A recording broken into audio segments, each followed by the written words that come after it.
Do you like books? I mean, really, really like books? Then you're in the right place. Each week, your host, Sam Hankin, interviews the best of today's top-selling authors and the up-and-coming superstars of modern literature. This is The Avid Reader. Here is your host, Sam Hankin. Hi, everyone. Thanks for joining us, as always, on The Avid Reader, brought to you by Wellington Square Bookshop, which is where I'm sitting right now. Our guest today is Garrett Hongo, author of The Perfect Sound, a memoir in stereo, which is published by Pantheon and will be released on February 22nd. Garrett is best known for his poetry and was nominated for the Pulitzer Prize way back when both of us were relatively young men, although now I think of 60 as being young. So that was The River of Heaven. His selected essays were published in 2017, and before that we had Coral Road in 2011, and lots of poetry before that, lots of anthologies now. Garrett is a professor of writing at the University of Oregon. So I guess, I don't know, I guess I can start with the Empire 398 turntable back in the 60s.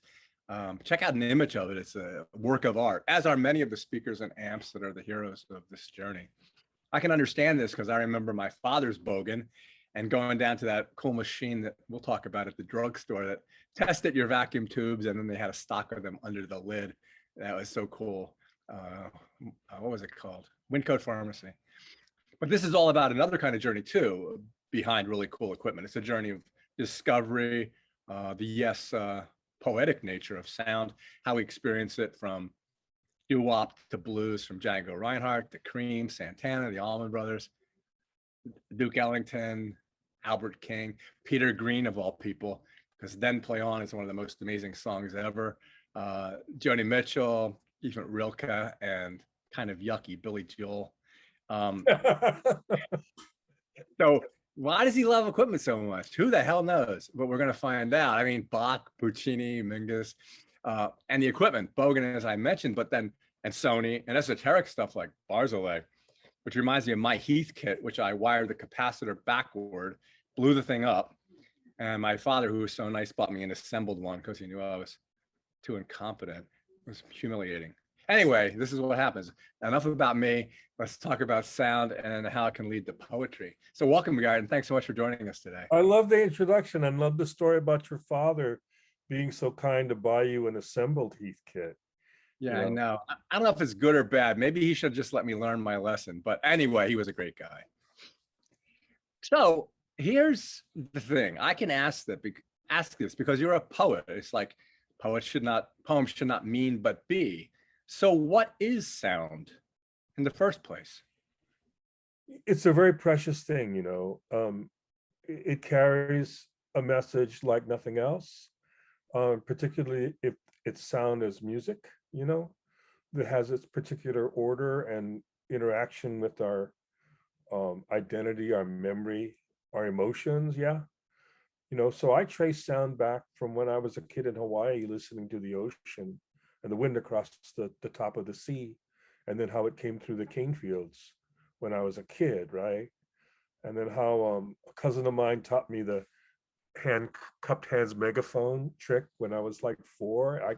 I was astonished. He was all the way across the little bay, and he was yelling at me to come quick, and my cousins and I discovered that trick. We kept playing it, and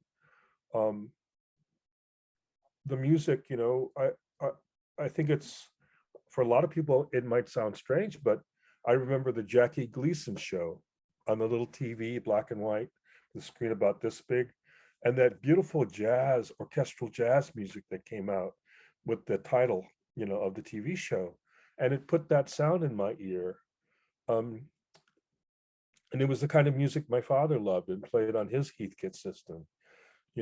Tommy Dorsey, Glenn Miller, Artie Shaw, all those swing bands. And the lushness of sound with those blended woodwinds and brass. And so I just sort of fell in love with music from an early age, recorded music. And I just trace my involvement with it from childhood through, late middle age. And also the story of my father building his own stereo when I was 10 and 11 and 12 years old, fiddling with first a Heath kit, then a Dynakit, and then an amplifier of his own design. what is sound? I think sound is how so many of us who are attuned to language relate to the world. And it's a particularly precious thing to me because my father was losing his hearing. He was losing sound in his life for injuries he suffered during and after World War II. He was a soldier.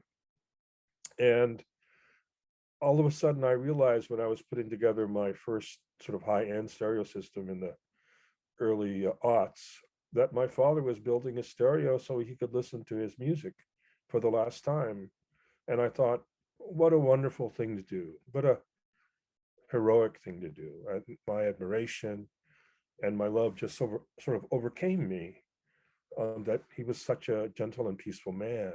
This is what he wanted to do, to hear his music for the last time. So it's a particularly strong center for me, not only, let's say, as a poet, but as a son, as a descendant of someone who loved sound but couldn't hear it. Yeah. Well, that's one of the things that you discuss. I mean, you were born in 51. I was born in 52. So You're a young blood. Yeah, you're an old man. Well, I expect proper deference. Yeah. So yes, sir. Yes. So the thing is cool because, yeah, kids who are 18, 25, 30, whatever, when you talk about Edison and when you show us and tell us about the original platters and how the groove was cut and then go on to stereo and how it's a double groove and all that kind of stuff, they don't understand. But the thing that's really cool is they can go to YouTube now, like even like you suggest, and all these original recordings have been enhanced and they're still almost unintelligible. But I guess as a base or a foundation or a jumping off point, why don't you go back to the beginnings, even before Edison, and talk a little bit, not only the concept, but the equipment, because this is all about equipment. Well, there are two stories I tell. Well, the book tells three basic stories, or the narrative lines, and it jumps around like essayistic books do. The first story, of course, is my falling in love with stereo and tracing it from about 15 years ago, after I came back from La Scala in Milan, having heard Italian opera in its proper setting for the first time, and just being blown away by its splendor and its emotions. I attended a performance of La Bohème, and the arias of Rodolfo and Mimi just killed me. I was weeping before the end of the first act. I was so shaken with emotion, So I built my stereos to try to capture that kind of quality of sound that I heard at La Scala. It took years, It's very difficult music to reproduce well. So I had to inform myself of electronic stereo equipment during that odyssey. So it tells that story. It tells the story of my involvement with music since childhood, all the way up until La Scala, and then it tells the story of audio, acoustic amplification to electronic amplification. I start with the Greek amphitheater and about how its acoustics enhanced, let's say, the higher frequencies, which then traveled up the stairs, and in air. I talk about the lyre and how it created this soundboard and also echoing chamber or amplification chamber to enhance the loudness. I talk about the Aeolian harp, which has a system of vibration on its strings that creates its own sound without having to be touched by anything but the wind. And the inventor of the harp, Anathias Kirchner, and what he was like, the builder of the first sort of Museum of Wonders.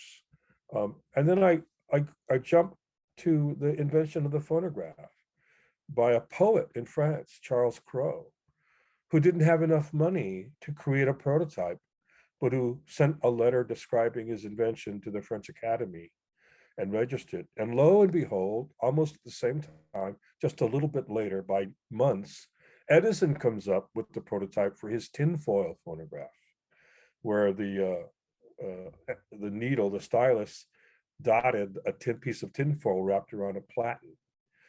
And then I trace that all the way through the gramophone and the Victrola, and then into modern equipment and the invention of stereo itself.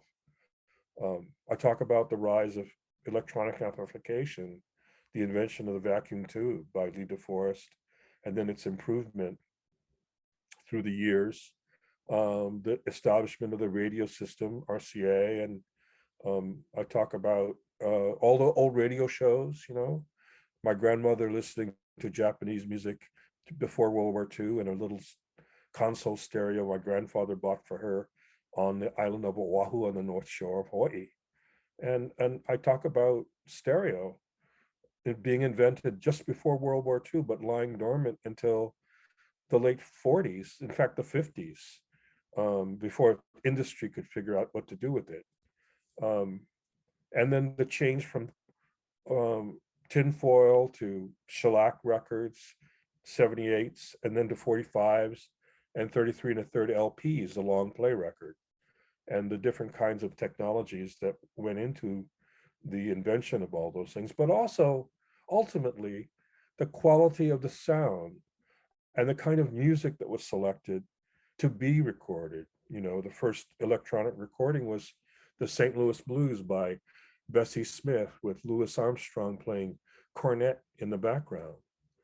That was the first electronic recording, and then the first orchestral electronic recording was by Leopold Stokowski, conducting the Philharmonia Orchestra playing Saint-Saëns Mask, and I go all the way forward to, late bebop and the cool with Miles Davis and John Coltrane, and I take it from there. I go everywhere. Music has been sort of like a meeting place for me with history and with aesthetics and beauty and emotion. Somebody asked me if it was like a portal or a jump off place, and I said, no, it's more like a dwelling place that I can invite all these other things to occupy the same space. So rather than stepping through music to another target, I invite those other aspects of life and emotion within the music, and to dwell within it with me. Well, there's so many things going through my mind. I remember the day my brother and I went to Jenkintown and bought that day the Beatles' I Feel Fine with the flip side, She's a Woman, and the Capitol Records Yin and Yang, Orange and Yellow thing. It's just like, yeah, absolutely. And it's so, but the thing is, okay, playing devil's advocate, if we can, because we're both kind of addicted, but if you're going to be addicted to something, music and books is better than crack. So, but the question would be, okay, there's music that you saw and heard at La Scala, and then all you're interested in is reproduction. And that goes back to poetry too. Your poetry takes reality, and then it sounds semi-demeaning, but glosses over it so that someone who hasn't seen or heard the experience can recognize it and amplify it through your words. So why is it so important to you, especially as we get older and our ability to hear sound diminishes, like tasting fine wine? Why is it? Go ahead. I don't know. I think wine gets better with age and one's own age as well. But we can't do what we did. You can't say that we can hear like we did when we were in our 20s. It's more of a wedding of one's intellectual and emotional ease and abilities with the phenomena that life presents. I think there's a closer relationship as you get older. There's a kind of refinement, and things that obscure, let's say, the sparkle of wine or life or music are sort of diminished. And what you focus on are those finer details of enjoyment and pleasure and aesthetics. I actually find I can taste wine much better now, or appreciate it, than I did when I was young, when the sort of bloom of bursting sugar of California Cabernets was so great. And now, of course, you settle back and you understand the subtleties of something from Bordeaux, you know, which has a much more complex flavor, and in fact, flavor in time, you know, which I never would have been able to tell when I was 20 or 25. I would not have had the Yeah. patience. Yes, I can understand that. Plus, you have all this weight of your experience underneath you. Absolutely, yeah. And that weight of experience also informs that moment, you know. That one has lived, and you know, you and the adage is you've acquired wisdom. I think you acquire appreciation is what you acquire, you know. And so the small things, like when an ice storm hits a little woods and you notice that the fine branches of the tree are sort of encased in a great crystal of beauty, you know, and you just dwell with that apprehension for the moment, you know, and it just gives you a feeling of the infinite at the same time. I guess poets are poets, you dig? We're crazy, you know, we just try to dwell in these beauteous moments. And, you know, as you say, I string them together to make poems, or I try to. If we go back to the equipment, which is what this is grounded in, anchored with, like, and I'll just say, I don't want to talk too much because I always do, but I remember when I bought my dual monaural adcoms and the beautiful magnaplanar speakers, the trapezoidal black lacquer with a long line of tweeters, which my ex-wife got in the divorce. But you know, that's the kind of, I mean, I got that feeling throughout the book. Do you think that resonates? Talk about, you know, what's that YouTube video where it talks about the $1 million sound system? And you mentioned the brand. What's it called? It's got the esoteric name. Well, that sound system, I think, is in the Swanee University of the South in Tennessee, right? I That think great so. sound system. And I've not visited it. There are a couple of people who are trying to get it arranged so that I can. But yeah, I've not visited it, but I've heard about it, and I think I've read a piece or two about it. It's supposedly quite magnificent. I don't remember exactly what the equipment was, though. So maybe you can remind me. I can't remember. I can't remember the manufacturer, but you do mention the manufacturer. It's one of those things where the time you go through eBay or whatever, and you get a turntable that's kind of damaged, but then, you know, you have to lift it up and it's 62 pounds that you Oh have yeah. to. Well, you know, there's that turntable designed by aeronautical engineers in Australia, you know, Yeah. that supposedly something else. I've heard that table in Michael Framer's house in his listening room, and it's quite magnificent. You know, it weighs something like, I don't know, over 200 pounds, you know. It's bigger than a man, you know. My own reference table now weighs about 90 pounds. It's made in Germany. Um, I thought I had one that was incredible that weighed 68, but this one's even bigger and heavier and more solid. And it rocks. What can I say? Well, the thing about it is, though, again, for a younger person who's been listening to iTunes, where the digital zeros and O's aren't all the digital zeros and zeros and ones that actually exist in the music, and you got CDs behind you.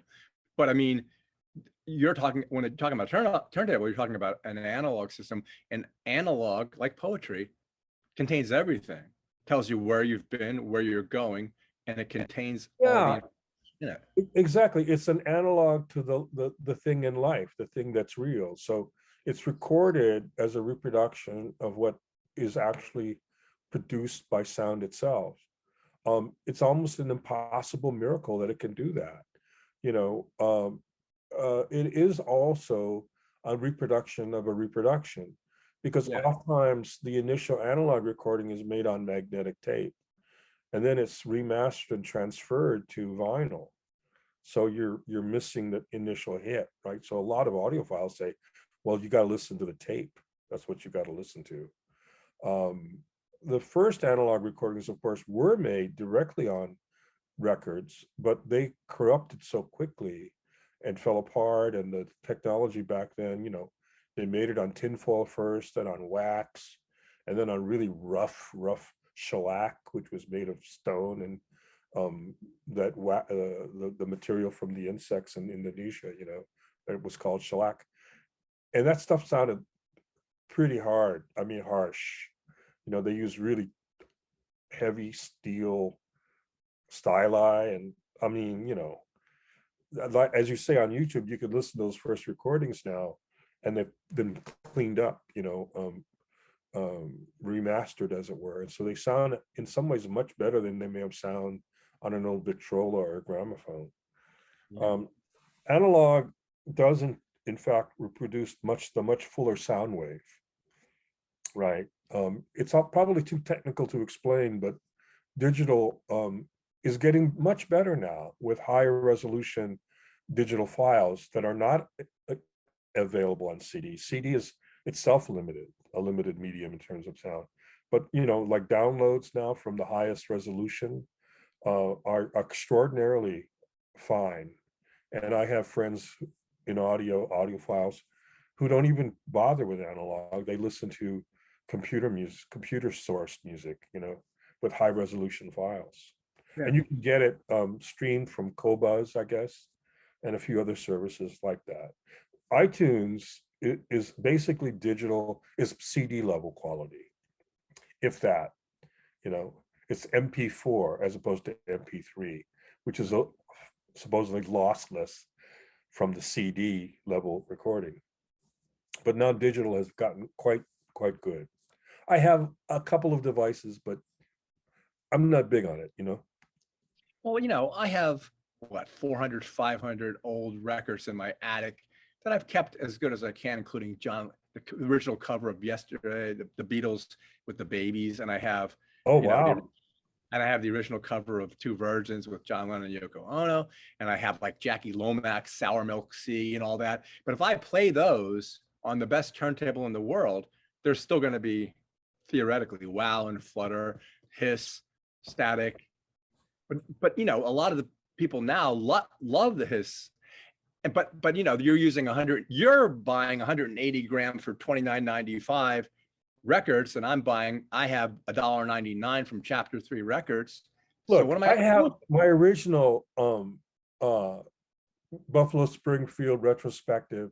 My original Neil Young, Everybody Knows This Is Nowhere. I have my original Joni Mitchell, Songs to a Seagull. I have the Zombies, Odyssey and Oracle from like 1969. I have the Big Pink from 1968 from the band. I have my original records that I had when I was 16 and 17. The reason I don't have Mayall and Clapton and Cream is because I went away. My brother played them on a really shitty stereo and destroyed them all the blues and hard rock stuff. So I've had to replace them. But I have a lot of my original records, including my original LA Philharmonic Rite of Spring, conducted by Zubin Mehta, that I bought in 1970 or so. My Budapest string quartets. I have my original Razumovsky's Quartet No. 7 by Beethoven from 1969. My Mingus Wonderland, my Kind of Blue by Miles Davis, and my Coltrane ballads, all from 1969. And they play wonderfully. I clean them up and, they play great. It's funny, we could it's like war stories. I could tell you about my John Mayall and the Blues Breakers. I could tell you about Midnight in Moscow by Kenny Ball. I can tell you about Nick Drake, yeah. Moon. Well, we dwelled in that music, as now I understand what you're saying. I understand what you're saying now. Yeah, like when you first played that Blues Breakers with Eric Clapton, the Beano record, that was a killer sound. Like, whoever heard that before? Dun dun dun dun dun dun dun dun dun dun dun dun dun dun. I mean, but it's 4-track. It's 4-track. Well, it's still, the fidelity is amazing. In terms of the sound wave, you see, it can still rock the house. Yeah, it can still rock the house. I mean, I had a recording of Wheels of Fire that sounded terrible for years because I didn't have the right stereo equipment. But when I finally got the right amplifier matched to the right speakers, I put that thing on, and it just drove me insane. White Room just drove me insane again. so you get to go back to those emotions you felt in when you were younger or as life evolved, and you then have this new layer of enjoyment of the renewed apprehension. So it's quite a kind of complicated experience that you recall how you heard something many years ago for the first time, and then you layer upon it the new experience of appreciating it now, having traveled in life how you the way you did. It becomes a very complex appreciation, not different to me from the way one can appreciate a very fine Bordeaux or Margaux wine. It's complex, it's evolving, it changes, and yet it has this base note, this fundament of splendor. But you can dwell in all the, as they say, notes of, you know, tobacco and leather and all that stuff they say. But it's not notes of tobacco and leather. It's the appreciation of one's own mental appreciation or witness of one's own physicality. You dig? Yes, because the word evocative, like Yeah. if you drink Veuve Clicquot Grand Dame, the first time I had that, it was incredibly evocative, like the smell of burning leaves and Halloween and me walking to school. But here's the thing, you and I basically are dorm roommates. We listen to Adam Hart Mother together. But what about, maybe you shouldn't be talking to me. Maybe you should be talking to some 25-year-old. That's basically the question. Who are you writing this book for? Well, the youngsters are getting back into vinyl now. They are. For lots of reasons. They not only appreciate the sound, which is much more direct and emotional and hits them with less of the haze of the digital scrim, you know. If you listen to digital too much, you're listening to the haze of its scrim, the sort of interruption of its small pixelated representations of sound. Exactly. But if you're listening to analog, you get almost a full sound. You get its sensuality. It's not only its evocativeness, but the movement from moment to moment, you know, and they enjoy that much more. It's immediate. Plus the actual physical media of holding the platter and putting it on and making it a physical act, not just a mental act, not just a casual act, but an attentive act. It's kind of like the tea ceremony, you know, which everything is very stripped down to the very simple apprehension of sitting down, having a bowl in front of you, putting the powder of tea, whisking it with hot water, and then letting its aroma and its sensuality sort of pervade your senses, and then you sort of drink it. I think playing vinyl is somewhat like that. It's a tea ceremony. It's an analog ceremony. So it gives you itself an experience, you know? And I think that the younger people are connecting with that. Plus it's hip, you know, DJs are using vinyl, you know, they're doing scratching, they're doing sampling, and the way that they do it is active. It's hip, it represents a culture.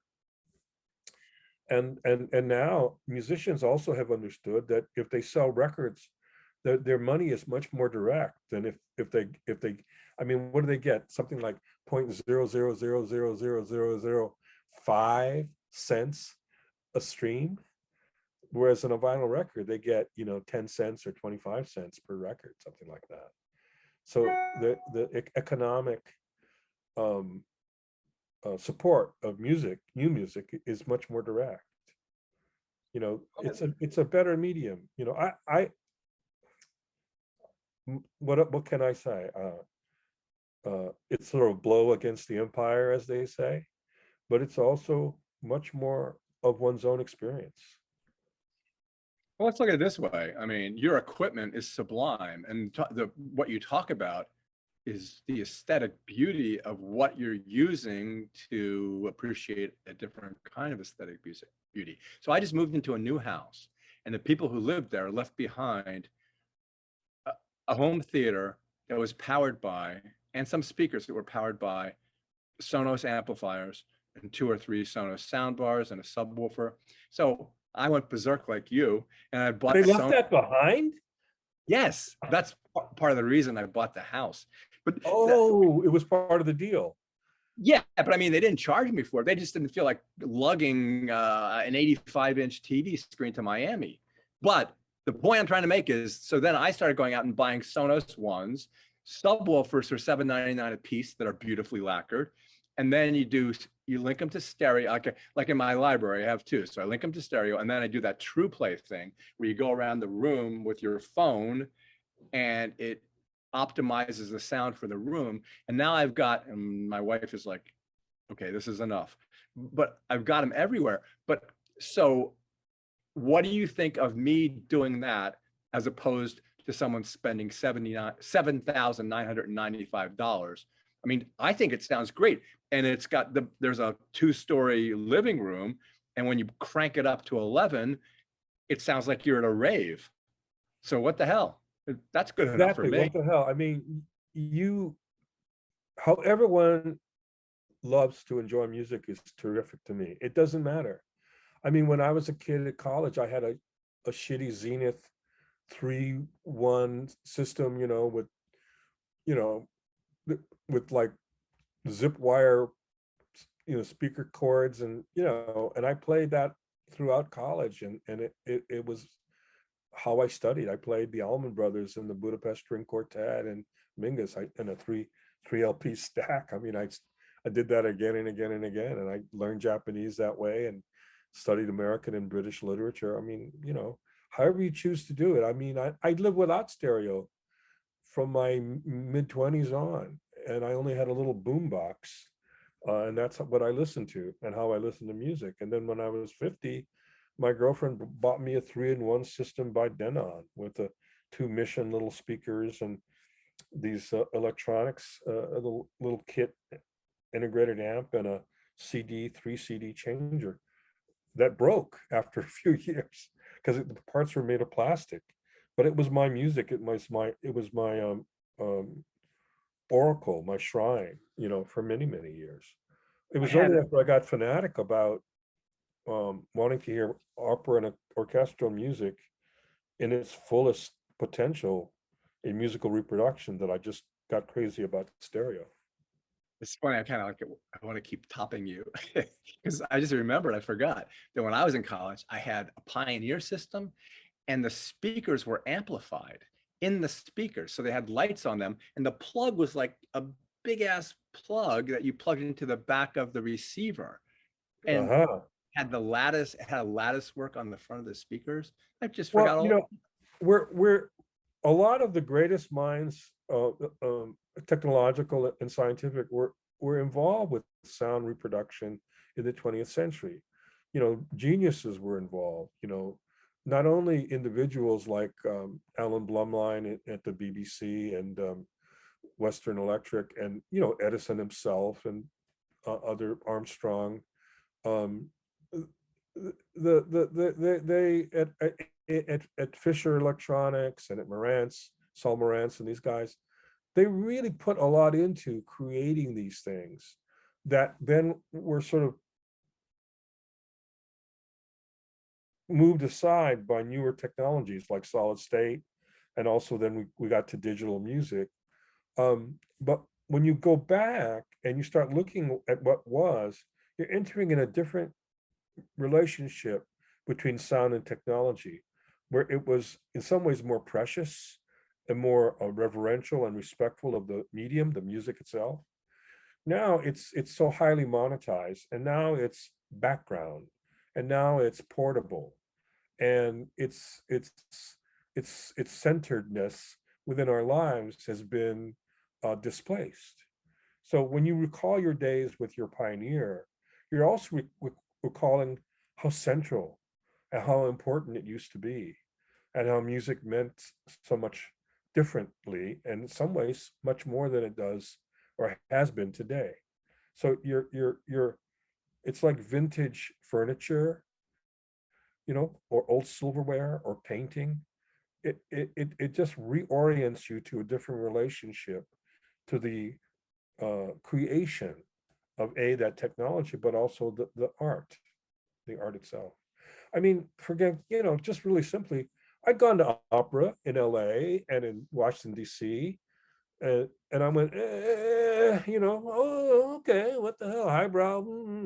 Then I get plopped down at La Scala in the mid-hall orchestra seat, and kaboom!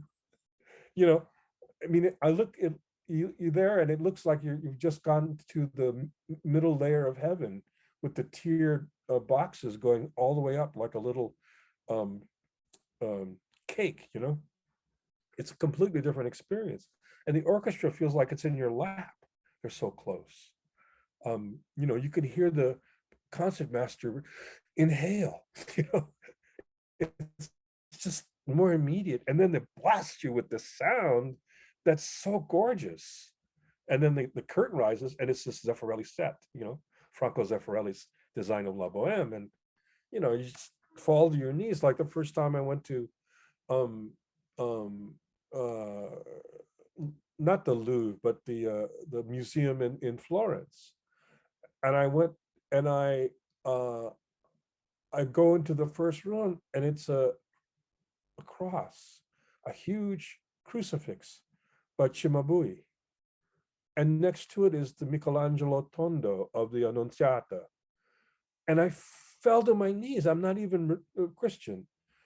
I fell to my knees about the splendor of the art and the degree of worship and faith that it meant, the sincerity of the artist and the passion that he put into creating these things just hit me. It's just like when you step in front of Yosemite Valley for the first time, or over the Grand Canyon, the sublimity of the moment overcomes you. And this is what I felt with music, you see. And this is what I tried to get the electronics to perform, is that level of sublimity itself. And it doesn't really matter how modest or how splendid your equipment is. It's the achievement of that moment that matters, that your own connection with this art, with this beauty, and with your own passion. Yeah. Yeah. And when you said Michelangelo, it reminds me in Florence again of looking at the 4 slaves that are trying to make their way out of the blocks of granite, of marble, Mm-hmm. and Michelangelo is saying, when you do something, you're just chipping away at everything that isn't David. And that's almost, that sounds like what you're trying to do. You're trying to chip away everything that isn't what you want there. That's a very good way of describing it. Yeah, I remember going to seeing the David, and how breathtaking it was the first time I was there. These are the great moments. You realize human passion is so magnificent, and this is what you want to connect with, is that level of magnificence. Which reminds me of the other thing about the book, which I didn't understand until you articulated it, was that in some senses, audio equipment enhanced the ability initially, like with Bing Crosby. He couldn't belt it out, but you talk about crooners. Talk about that a little bit. Well, when audio was first being executed with the early gramophone, and even before the Victrola, the voices, the instruments had to be so loud that it would move and stimulate the tympanum, which received the sound wave and then translated to a stylus so it could dig into the wax recording. So the instruments which were favored were brass. A violin was impossible. You couldn't get these, and then the singer like Enrico Caruso, great Italian tenor, he could belt it out, and really move the needle, as they say.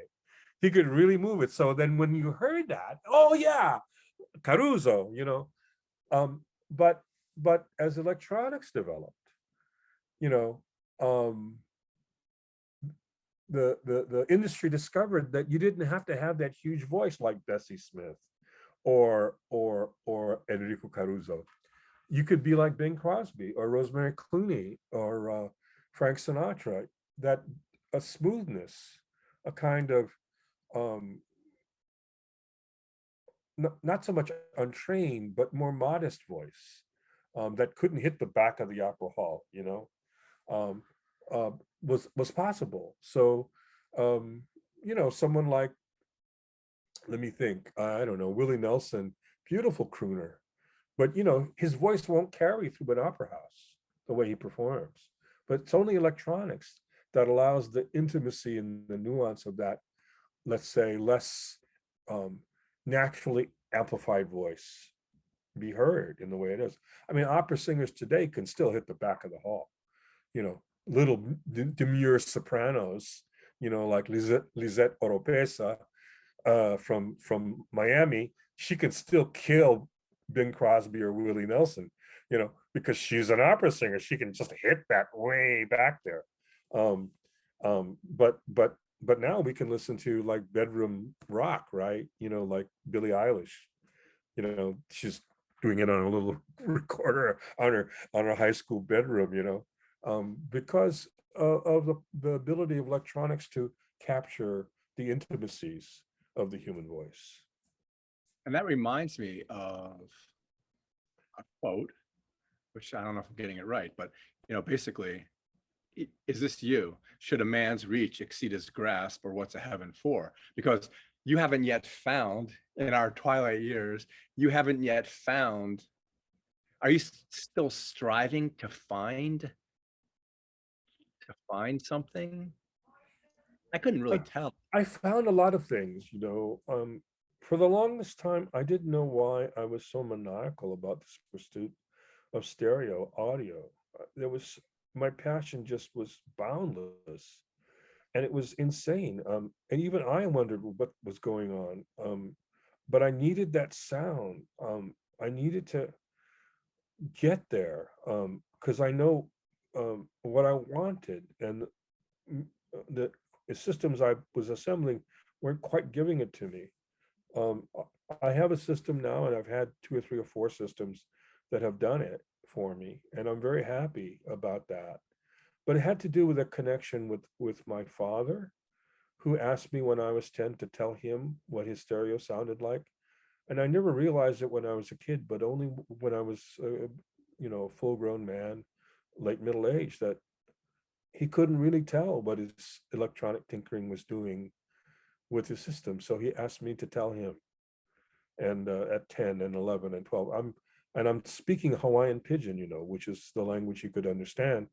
So I was translating this, trying to listen to these acute nuances of change that he created by adjusting the circuit, substituting a capacitor or resistor or a tube in the circuit, to tell him how it affected Glenn Miller, American Patrol, or Moonlight Serenade, or Harry James, Chitty Chitty Bean, or Shake Down the Stars, or as Arthur Lyman, and I would tell him how it was different. And I think from that young age, I was sort of introduced to the fine nuances of sound, so I could then report it to somebody. And what I'm trying to do is to report it to myself now, as I listen and I tell myself what I'm hearing. And it's sort of a reenactment of that relationship with my father, and also with music, to learn to listen to its nuances, to learn to listen to its splendors in a finer way that can be translated into language. Yeah, your question, I think I found it, the perfect sound. I've been here for a while now.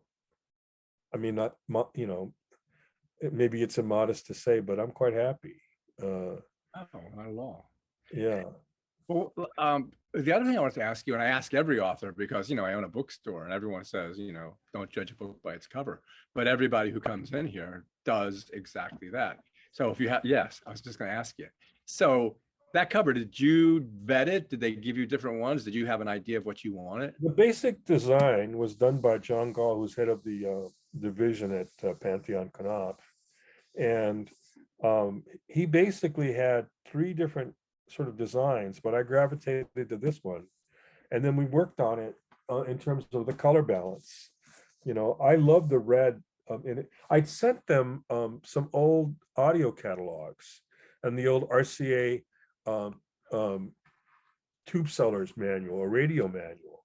Yeah. And this is sort of a 60s or late 50s design, and it sort of mimics or mirrors back the audio catalogs and manuals and stuff that were used back then.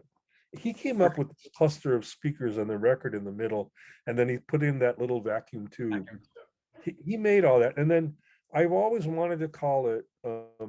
I wanted to call it an autobiography in stereo, but the marketing people thought that was too much of a mouthful, so they changed it to memoir, and it's kind of a joke, a memoir in stereo, Yes, So exactly. I think he put that in there, and I really like it.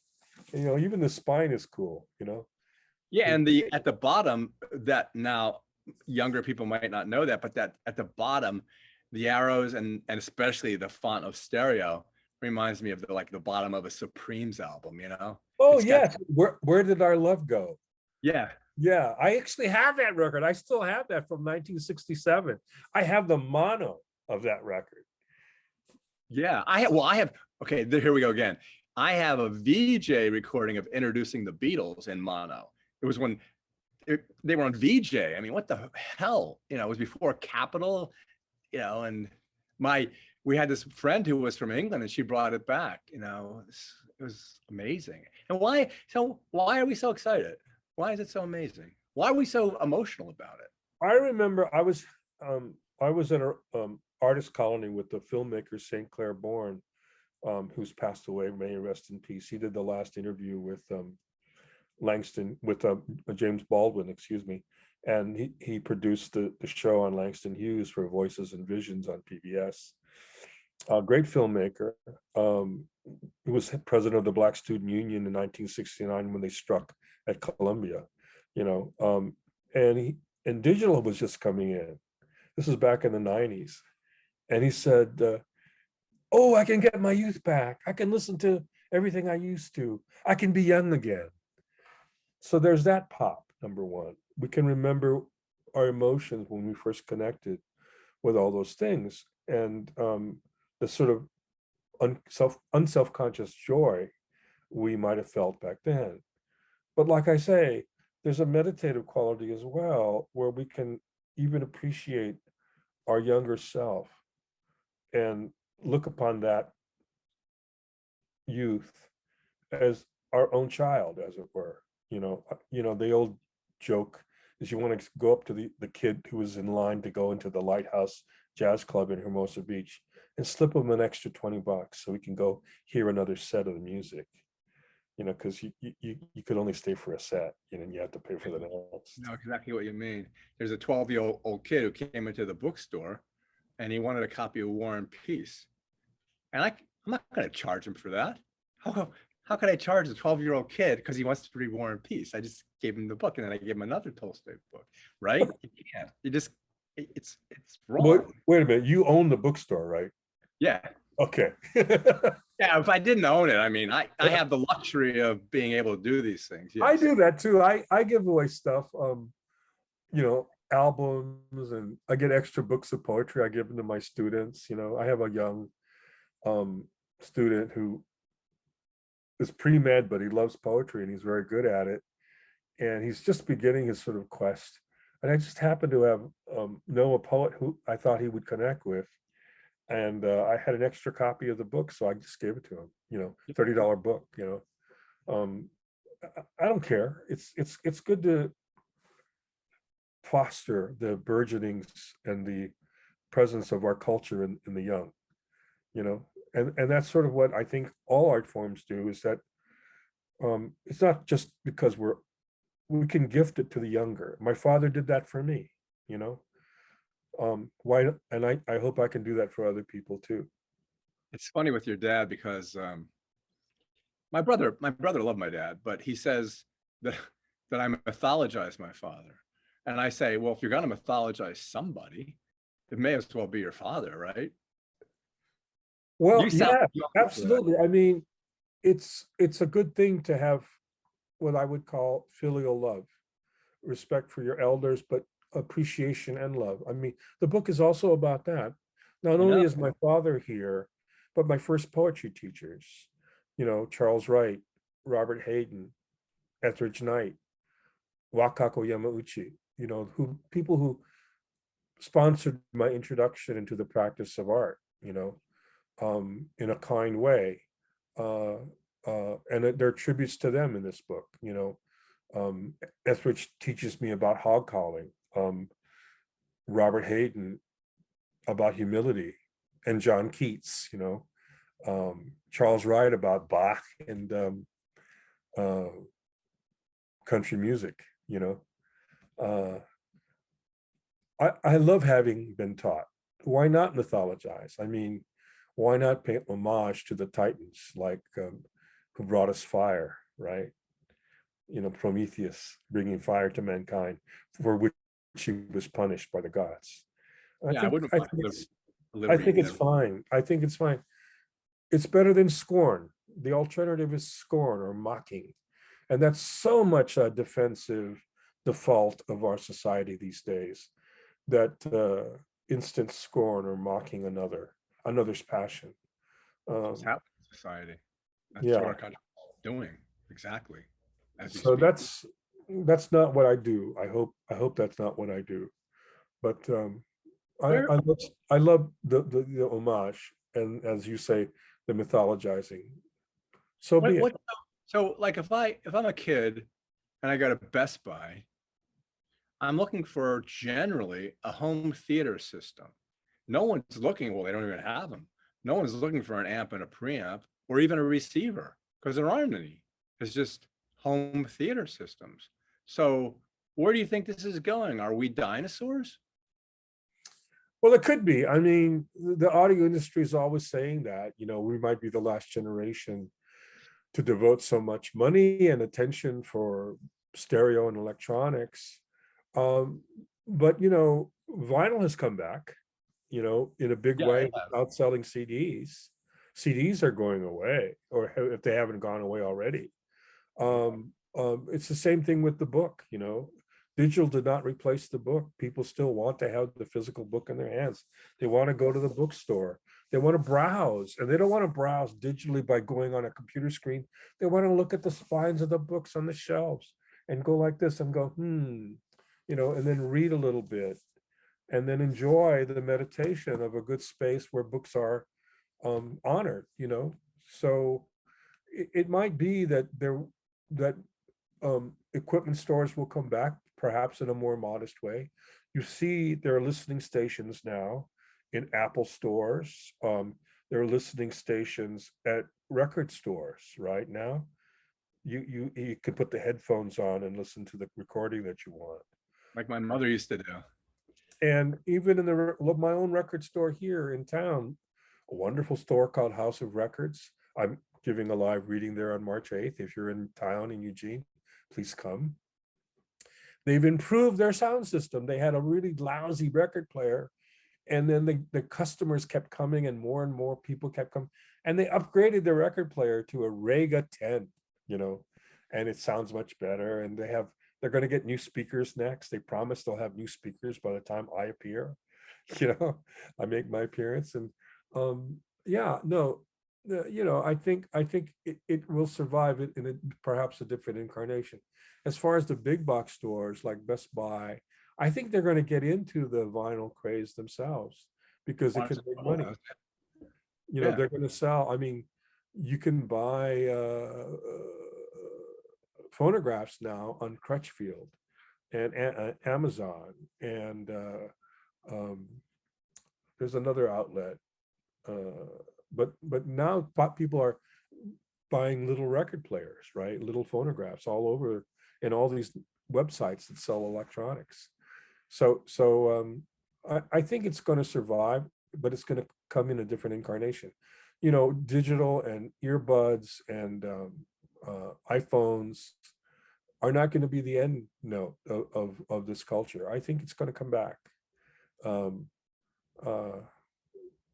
I think we're going to learn to enjoy the pleasure of music as a pleasure of life, and not simply as background. Yeah, I guess that would lead to my last question today, which would be,